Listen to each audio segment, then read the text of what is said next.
आकाशवाणी देहरादून से प्रस्तुत हैं प्रादेशिक समाचार। पहले मुख्य समाचार। प्रधानमंत्री नरेंद्र मोदी ने सिलक्यारा सुरंग में चल रहे राहत और बचाव अभियान की जानकारी ली। मुख्यमंत्री पुष्कर सिंह धामी ने कहा, सिलक्यारा सुरंग में फंसे श्रमिकों की जल्द ही सभी बाधाओं को दूर कर सकुशल बाहर निकाला जाएगा। राज्य सरकार ने पौड़ी जिले के पोखड़ा विकासखंड को 13 करोड़ रुपए से अधिक विभिन्न विकास योजनाओं की सौगात दी। और टिहरी झील में आज से 5 दिवसीय अंतर्राष्ट्रीय एक्रो महोत्सव शुरू। देश विदेश के 158 पायलट कर रहे प्रतिभाग।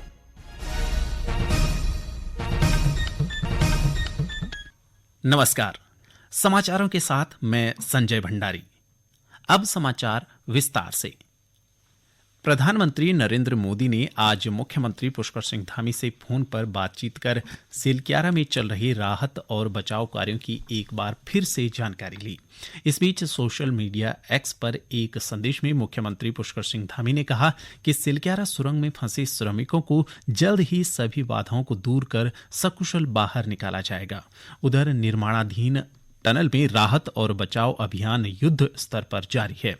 ऑर्गर मशीन के जल्द शुरू होने की आशा है। उम्मीद है कि आज शाम तक सभी श्रमिकों को बाहर निकाल लिया जाएगा।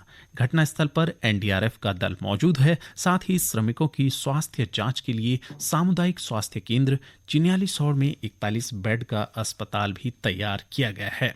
आवश्यकता पड़ने पर श्रमिकों को हेली सेवा के जरिए एम्स ऋषिकेश भी ले जाया जा सकता है।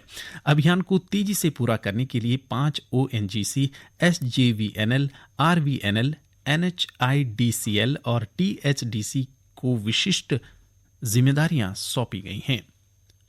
उत्तराखंड के उत्तरकाशी जिले में सिलक्यारा सुरंग के भीतर फंसे श्रमिकों को बाहर निकालने के लिए 800 मिलीमीटर व्यास का क्षैतिज पाइप सुरंग के भीतर पहुंचाने का काम जारी है। सुरंग के धंसे हुए हिस्से को पार करने के साथ ही यह पाइप फंसे श्रमिकों तक पहुंचेगा, जिसकी मदद से उन्हें बाहर निकाला जाएगा। भारत सरकार के पूर्व सलाहकार भास्कर खुलबे ने बताया कि जल्द ही ऑगर मशीन से ड्रिलिंग की प्रक्रिया शुरू की जाएगी। उन्होंने कहा कि अगले 5 मीटर तक सुरंग में किसी भी तरह का धातु अवरोध नहीं है। वही सिचुएशन काफी ठीक है, क्योंकि रात में हमें 2 हिस्सों पे काम करना था। एक तो जो मशीन का प्लेटफॉर्म उसको पुख्ता करना था, रिवैम्प करना था, वो आराम से हमने रिवैम्प कर दिया। और रिवैम्प करने के बाद फिर मशीन चला करके ऑगर को निकाल दिया। जो हमारी नॉर्मल प्रक्रिया है ऑगर ड्रिलिंग की, उसके लिए अपनी तैयारी करेंगे। मशीन में ऑगर भेजेंगे, वेल्ड करेंगे नया हिस्सा और फिर जोड़ करके नई ड्रिलिंग शुरू करेंगे।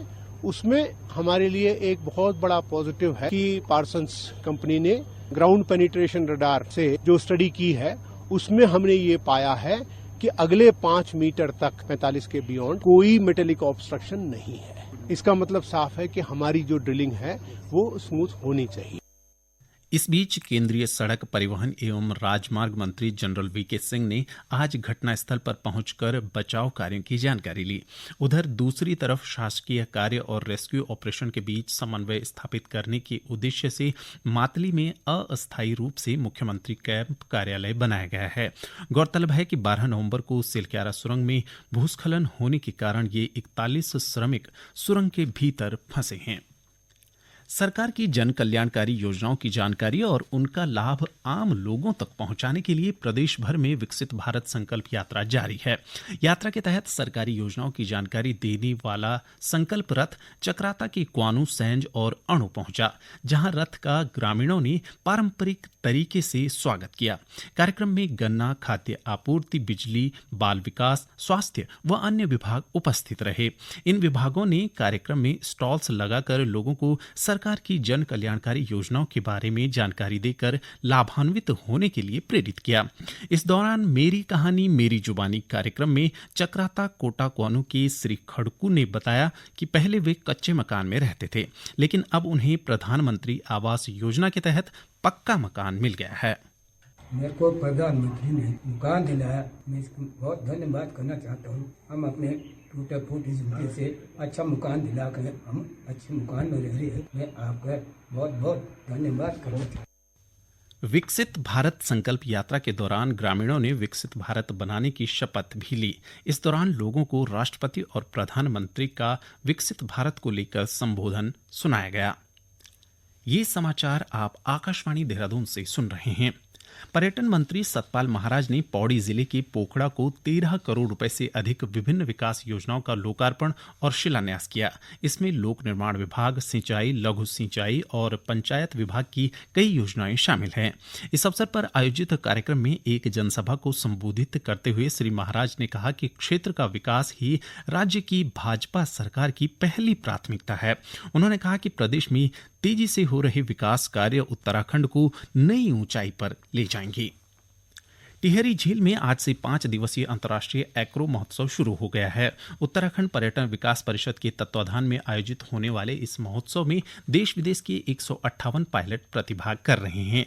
इस महोत्सव के दौरान पैराग्लाइडर प्रताप नगर से उड़ान भरकर कोटी कॉलोनी में उतरेंगे। जिला पर्यटन विकास अधिकारी अतुल भंडारी ने बताया कि एक्रो फेस्टिवल के लिए टेक ऑफ और लैंडिंग पॉइंट को तैयार कर लिया गया है।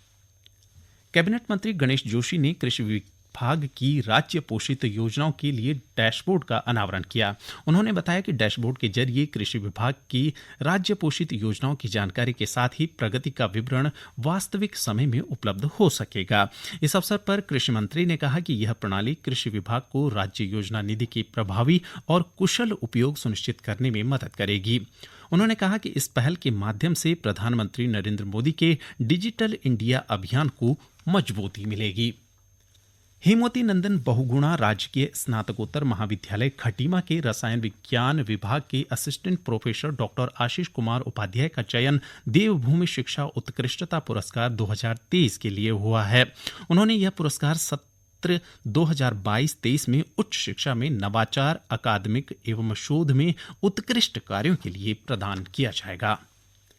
केंद्र सरकार डीप फेक से निपटने के लिए नए नियम जारी करेगी। इलेक्ट्रॉनिक्स और सूचना प्रौद्योगिकी मंत्री अश्विनी वैष्णव ने नई दिल्ली में कहा कि डीप फेक लोकतंत्र और समाज के लिए नए खतरे पैदा करते हैं। श्री वैष्णव ने कहा कि डीप फेक से निपटने, समाज के विश्वास को मजबूत करने और लोकतंत्र की रक्षा के लिए कदम उठाए जाने की जरूरत है। उन्होंने सभी social media platform, artificial intelligence कंपनियों और डीप फेक से निपटने वाले विशेषज्ञों के साथ बैठक की है।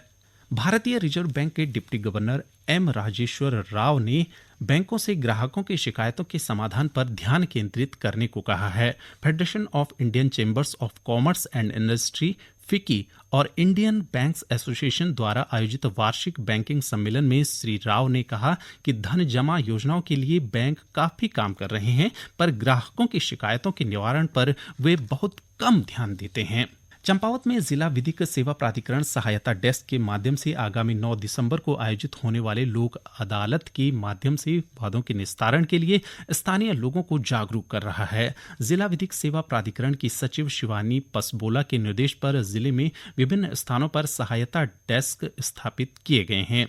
गौरतलब है कि 9 दिसंबर को जिले में आयोजित होने वाली लोक अदालत में स्थानीय लोगों के विवादों का निपटारा और अन्य विवादों का निस्तारण सुलह समझौते के आधार पर किया जाएगा। आज शहीदी दिवस है। सिखों के 9वें गुरु तेग बहादुर मुगलों के खिलाफ खड़े हुए और 1675 में औरंगजेब के आदेश पर उनकी हत्या कर दी गई। उन्होंने कमजोरों की सुरक्षा के लिए अपने जीवन का बलिदान करने और लालच पर काबू पाने के लिए आध्यात्मिकता के मार्ग पर चलने का संदेश दिया। अंत में मुख्य समाचार एक बार फिर।